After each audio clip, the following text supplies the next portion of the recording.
Bendecido día, queridas hermanas de oración e intercesión. Nos ponemos a la presencia del Señor en el nombre del Padre, del Hijo y del Espíritu Santo. Amén. Ven Espíritu Santo, en este día. Acompáñanos en esta reflexión. Amén.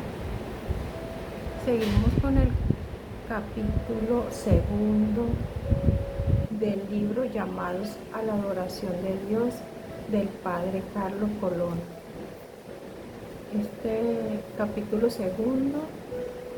se titula El proyecto de Dios sobre nosotros. La unción del Espíritu debe hacernos escuchar la palabra.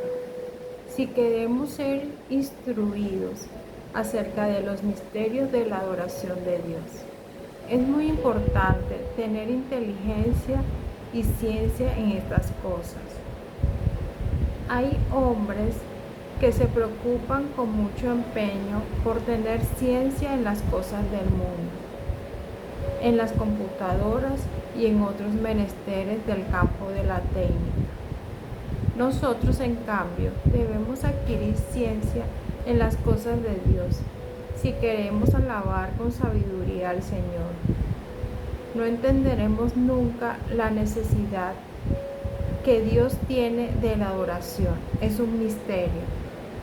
El fundamento de la adoración no está en nosotros, sino en Dios.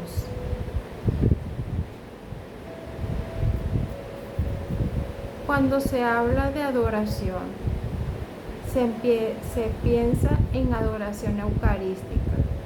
La adoración eucarística antes de Jesús no existía. Sin embargo, la samaritana dice, ¿dónde debemos adorar a Dios? Por lo tanto, también ellos se planteaban el problema de adorar a Dios. Y el término adoración no estaba conectado a la Eucaristía, sino a Dios. Entonces, el retorno al Antiguo Testamento nos ayudará a comprender el modo originario y redescubriremos ciertos tesoros de la adoración de Dios que hoy, en nuestro modo concreto de ser adoradores, no conocemos y por lo tanto no ponemos en práctica. Los grandes siervos de Dios del Antiguo Testamento, como Abraham, Moisés, los profetas, ya adoraban a Dios en espíritu y en verdad. Ellos ya vivían como una primicia de la gracia del Nuevo Testamento. Podemos aprender de ellos a adorar a Dios. De manera particular, tendremos como compañero a Moisés. Lo tomaremos como modelo de adoración de Dios, en espíritu y en verdad. Lo que nos asombra es el hecho de que nuestros padres no conocían a Jesús desde el punto de vista de la carne. Sin embargo, adoraban a Dios en espíritu y en verdad. Anticipaban lo que Dios querrá en todo su pueblo y que realizó mediante Jesús, la adoración en el monte del Espíritu, en el templo de la verdad. Jesús llegó a ser maestro de esta adoración que el Padre ya había puesto en el corazón de nuestros padres.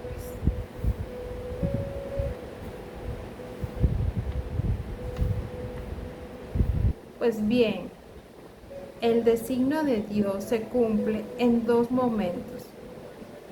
El primero se llama la salvación. Este momento se aplica en las grandes gestas de la liberación. Ve, Moisés, habla al faraón, que deje libre a mi pueblo. Esta es la intervención salvífica de Dios. Dios no pide nada al pueblo, es una intervención gratuita.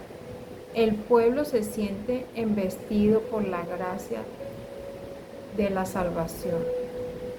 Es la misma intervención que Dios realiza con el hombre pecador que se ha alejado de Él, pero que Él atrae hacia sí, le perdona los pecados gratuitamente, los salva.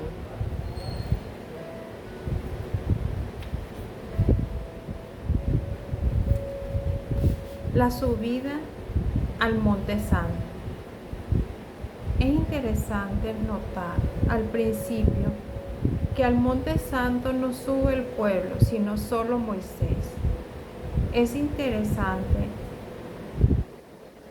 ver cómo las tablas de la ley no son entregadas directamente al pueblo, sino solo a Moisés, y que en la morada que Dios manda construir podía entrar solo Moisés.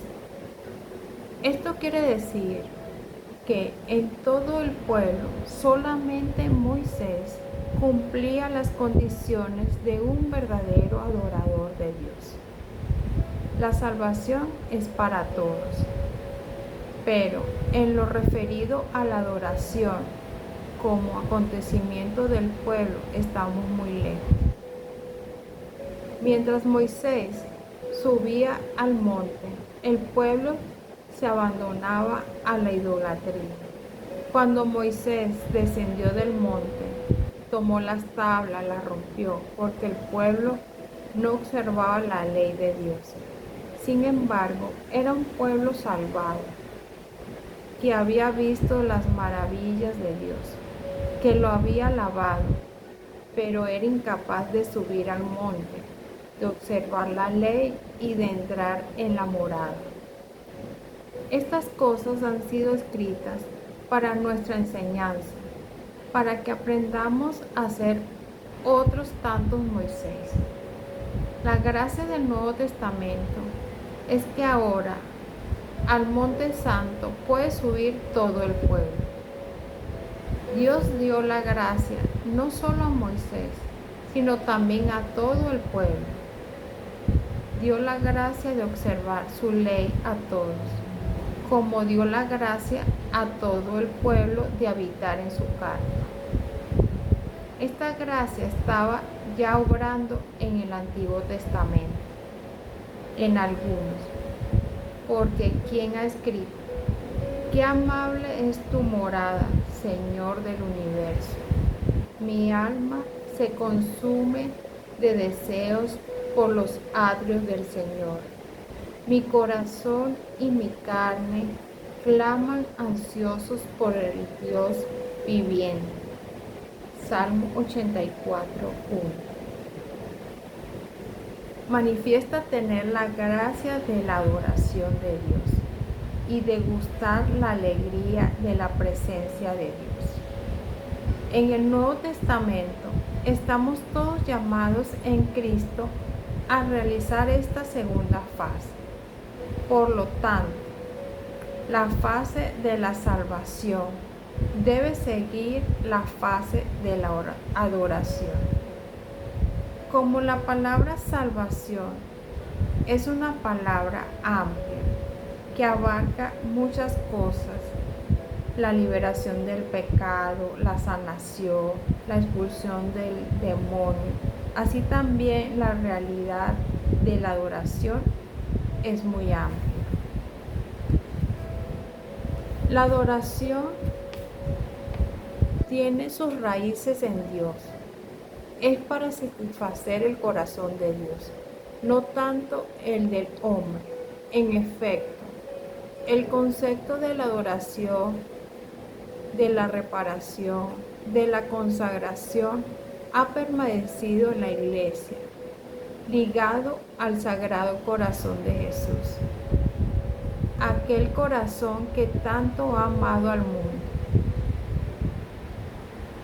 Él pide un cambio, pide amor. Hoy hay una enorme necesidad de adoración de Dios. Dios es Dios, pero no es adorado como Él se merece. El Espíritu no me hace hablar de devoción al corazón de Jesús, a las sagradas llagas. Me restaura en el corazón y en la mente una realidad antigua, la adoración de Dios, porque hay necesidad de restauración en este campo. Se necesita restaurar la adoración de Dios, ante todo en medio de la iglesia. He escrito y hablado mucho sobre el Sagrado Corazón, porque debemos estar enamorados hasta la locura de Jesús, esposo de nuestras almas. Pero ahora, el Espíritu me ha empujado a adorar al Padre en espíritu y en verdad, y hablar del deseo ardiente que Él posee de tener adoradores de su nombre santísimo. Se necesita restaurar la adoración de Dios, y a esto debemos dedicar nosotros que hemos conocido la salvación por gracia, porque para poder adorar a Dios se precisa tener antes la experiencia de la salvación. Adorarán a aquel que los ha salvado. Nosotros adoramos lo que conocemos y lo hemos conocido como Salvador, Creador y Padre. Y lo debemos adorar, no tan formalmente como una pobre oración, sino creciendo en las profundidades de la adoración. Para esto, en la adoración, se sube al monte al modo de Moisés.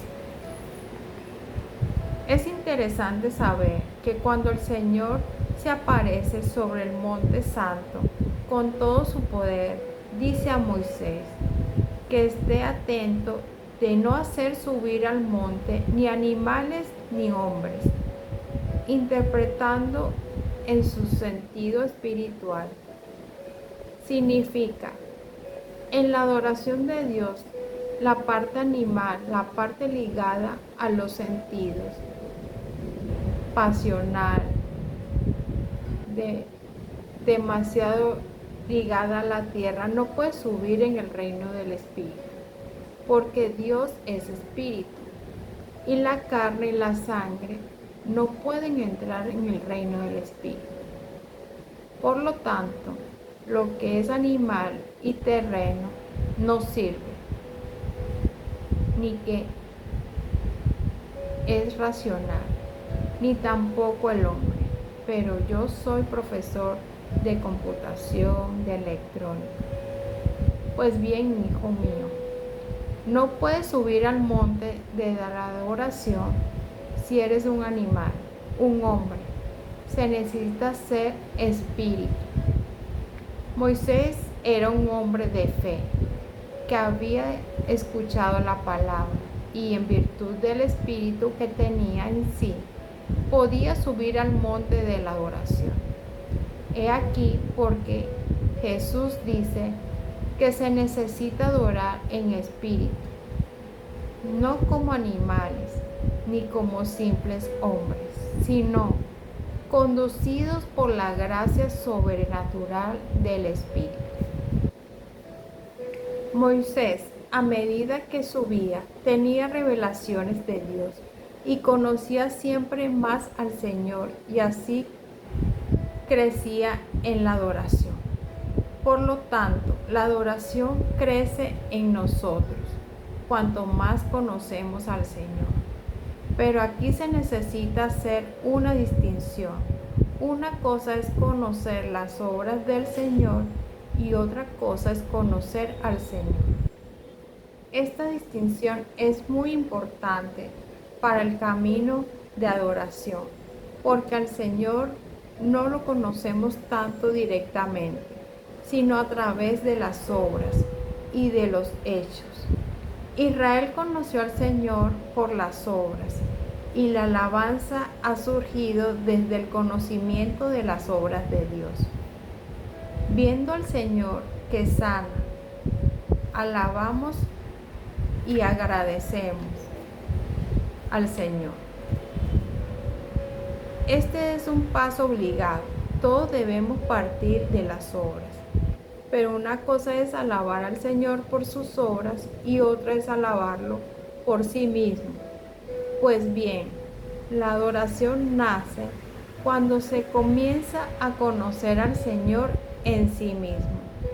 La alabanza nace más de las obras del Señor, la adoración del conocimiento del Señor. Pero el Señor no termina nunca de sorprendernos.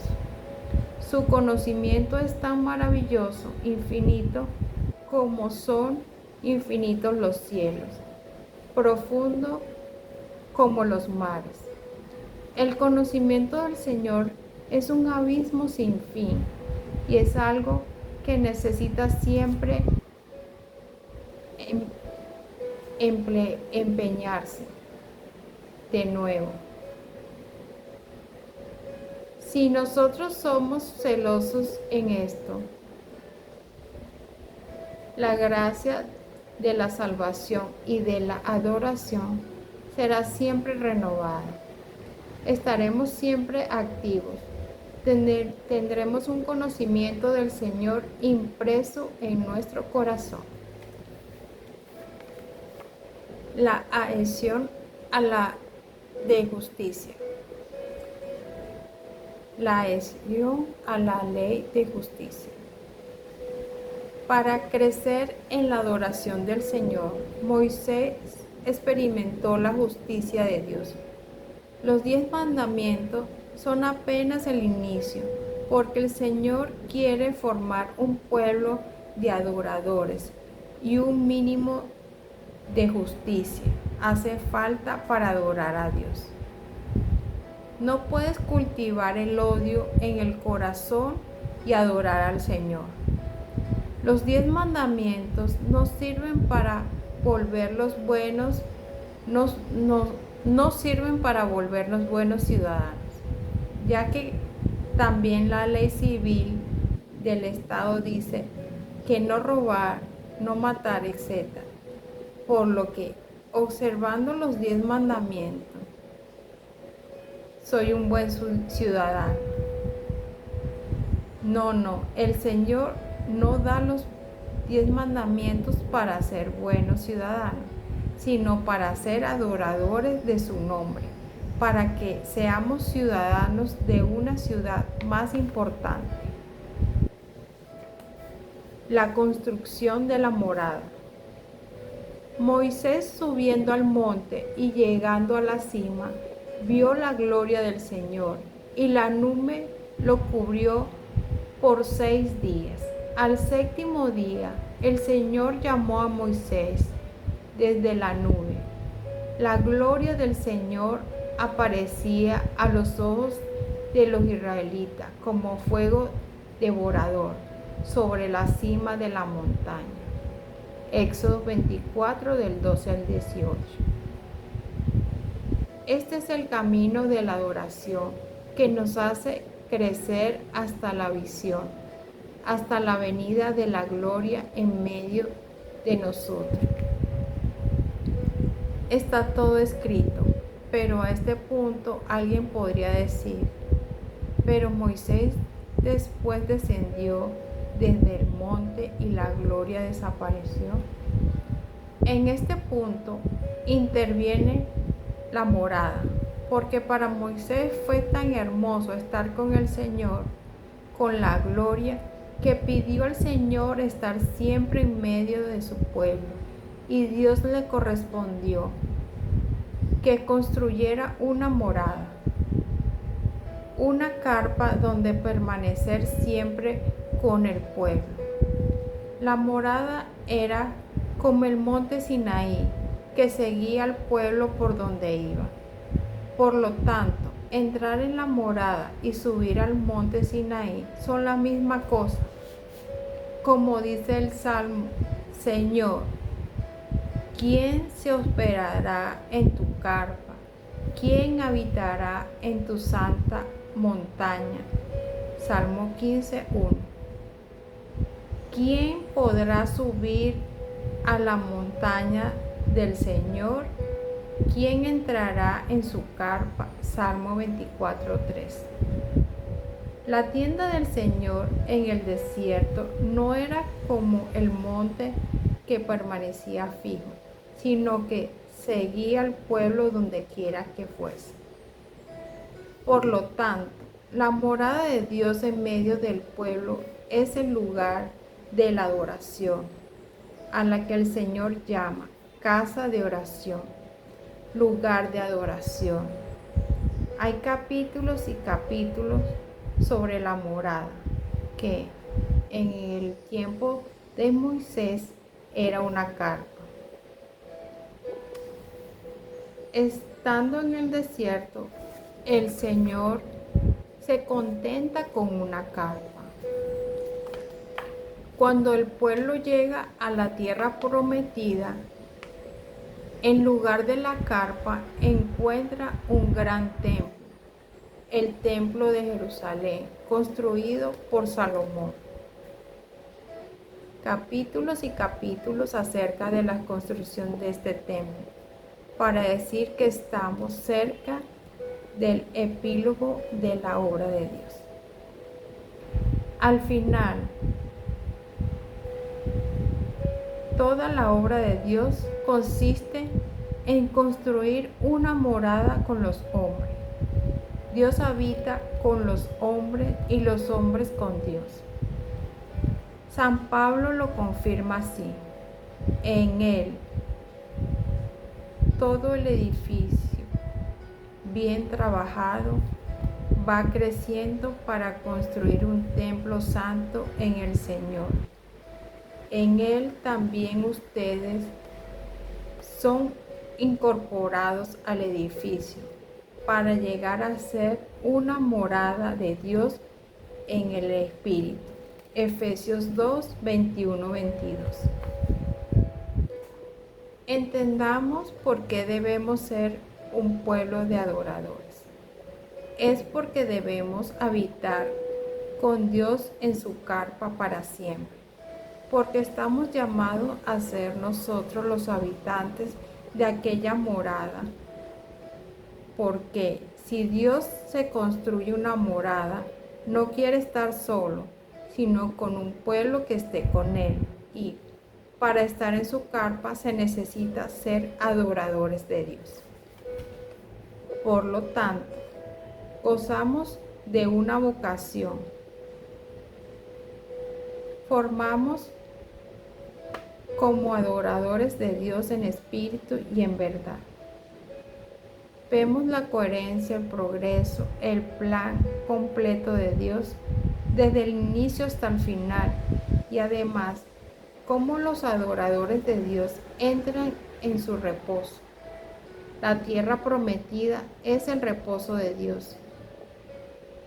Está reservado un reposo para los adoradores. Esforcémonos entonces por entrar en ese reposo. Hebreos 4:11. Y ninguno caiga en la desobediencia del pueblo que salió de Egipto, pero no subió al monte, no recibió los mandamientos, no habitó en la carpa y no entró en la tierra prometida. Bueno, así concluimos el capítulo 2 y para mí, pues este llamado a la adoración de Dios. Es Dios en este, ahorita, pues en este tiempo, pues estaba el Antiguo Testamento, pues adorar a Dios, y el Nuevo Testamento, pues ya está Jesús y el Espíritu Santo. Ya tenemos como en este tiempo todas las perspectivas de la adoración, pues tanto al Padre, al Hijo y al Espíritu Santo, o sea, las tres, las tres divinas personas. Pues es Dios uno y trino. Y bueno, adoración y alabanzas. Bueno, muchas gracias por haber compartido conmigo estos dos capítulos de este libro, y un poco largo, pero bueno, gracias de verdad y bendecido día para todos.